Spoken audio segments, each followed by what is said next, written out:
От чего зависит наше здоровье и наша молодость? Может ли человек каким-либо образом привести себя в порядок, не используя никакие препараты, не используя совершенно ничего? Я считаю, что это возможно. Каким образом и что необходимо для этого делать? Первое. Вы должны знать, что есть 3 пункта обязательных для нашей жизни. Это 3 пункта, которые должен соблюдать человек после 40 лет. Ну и до 40 тоже рекомендую. Говорить о вредных привычках, ну давайте начнем с вредных привычек. Смотрите, есть ряд людей. Есть люди, которые много кушают, много кушают, много кушают, много кушают. И при этом эти люди постоянно стройны, красивы и, в общем-то, хорошо себя чувствуют. А есть другой тип людей. Они мало кушают, и они постоянно поправляются, не могут контролировать вес. Все время этот вес у них увеличивается. И в дальнейшем появляются такие сложные заболевания, как атеросклероз. Там последствия атеросклероза самые невероятные, ну и самые печальные. Сердечные заболевания, опорно-двигательной системы, кишечника и так далее. Ну и хотелось бы сказать, если какая-то зависимость, и как же люди могут быть такими же, как те люди, которые едят и не поправляются, и чем они отличаются от тех людей, которые едят и поправляются? Все дело связано с тем, что те люди, у которых есть постоянная худоба,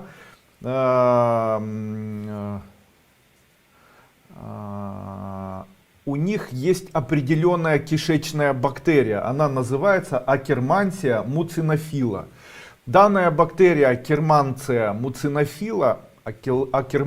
муцинофила является бактерией, которая очень реагирует на алкоголь и любые продукты брожения. Смотрите, хлеб дрожжевой, пирожки с дрожжами, дальше алкоголь, пиво, вино, там еще что-то. Все, что имеет высокое содержание дрожжей, уничтожает эту аккермансию муцинофилу. Также аккермансия муцинофила, она не любит быстрые углеводы. Почему? Потому что, попадая в организм, они могут соединяться или объединяться с пищей растительной, что может приводить к брожению или процессам брожения. Процессы брожения — это процессы, в ходе которых пища бродит, она производит в этот момент, объединяясь с глюкозой, спирты. Спирты являются антисептиками, они уничтожают аккермансию муцинофилу. Именно поэтому человек, который хочет похудеть, человек, который должен похудеть и который мечтает похудеть, и который мечтает есть и не поправляться, он должен знать, что на первое место необходимо поставить увеличение и появление в его кишечнике аккермансии муцинофила. Есть ли какие-нибудь БАДы, которые могут в этом помочь? Ответ такой: практически нет. Дело в том, что аккермансия, она живет в нашем кишечнике всю нашу жизнь.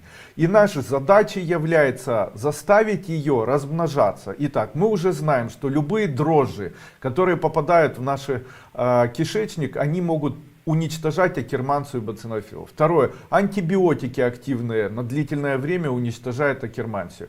Но хуже всего это все-таки черный чай.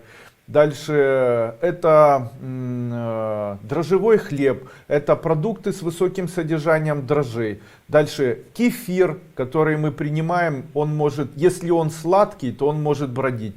Если творог и, вот смотрите, если кефир выпить, и этот кефир сделан в домашних условиях, ну, йогурт, то он улучшает состояние аккермансии, она может размножаться. В случае, если мы пьем йогурт сладкий или с чем-либо сладким, то происходит процесс брожения, выделения спиртов, это уничтожает аккермансию. Дальше, ни в коем случае никаких алкоголей, потому что это уничтожает надолго, и человек не сможет похудеть. И тайна как раз и заключается в том, что люди, которые употребляют алкоголь даже по чуть-чуть, даже для аппетита, даже в небольшом количестве, должны знать, что рано или поздно у них начнут появляться проблемы с контролем их избыточного веса. То есть это уничтожение аккермансии, и в дальнейшем это ухудшит их состояние. Итак, как же можно ее размножать? Оказывается, аккермансия муцинофила Это бактерия, которая обожает определенный вид продуктов питания. Об этом я говорил в одном из своих семинаров, который был записан в позапрошлом году. Я говорил о том, что есть продукты питания, употребляя которые человек может очень быстро улучшить здоровье, молодость, похудеть и так далее. Это продукты темного цвета, это черника. Это голубика, это продукты питания темного цвета, которыми можно испачкать одежду. То есть это вишня, это смородина черноплодная рябина, это бузина. То есть все продукты, имеющие ярко выраженный темный цвет. Это цветная капуста синяя. Это продукты питания, имеющие темно выраженный цвет. Из сухофрукты, из чернослива, слива. Данные продукты питания, они как раз и приводят к тому, что формируется аккермансия, и это помогает ей начинать увеличиваться или увеличивать свой объем. Естественно, эти продукты дают возможность или создают иммунитет для данной бактерии. Но есть продукт питания, который кормит ее, как улиток. Это продукт питания зеленые огурцы. Поэтому в случае, если человек на протяжении дня съедает не менее 200-300 граммов обычных зеленых огурцов, желательно, чтобы они были выращены без пестицидов и гербицидов. Я не знаю, как это сделать, но ничего страшного, скоро будет весна, лето, осень. Это время огурцов, когда их нужно кушать. Вот за лето-осень можно вырастить у себя аккерманцию и муцинофилу, и сделать это можно в большом количестве. И дальше уже проходить зиму, лето, вернее осень и зиму, и весну, не набирая вес. То есть зеленые огурцы.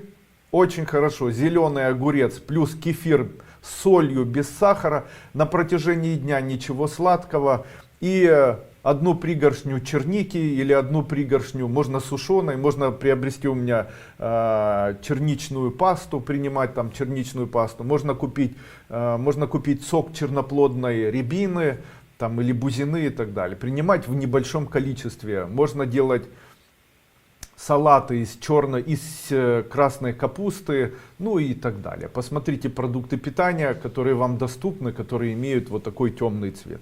Это поможет вам в дальнейшем заметно улучшить ваше общее состояние за счет того, что употребление и выращивание аккермансии приведет вас в дальнейшем к тому, что вы автоматически и с большой легкостью будете контролировать свой вес.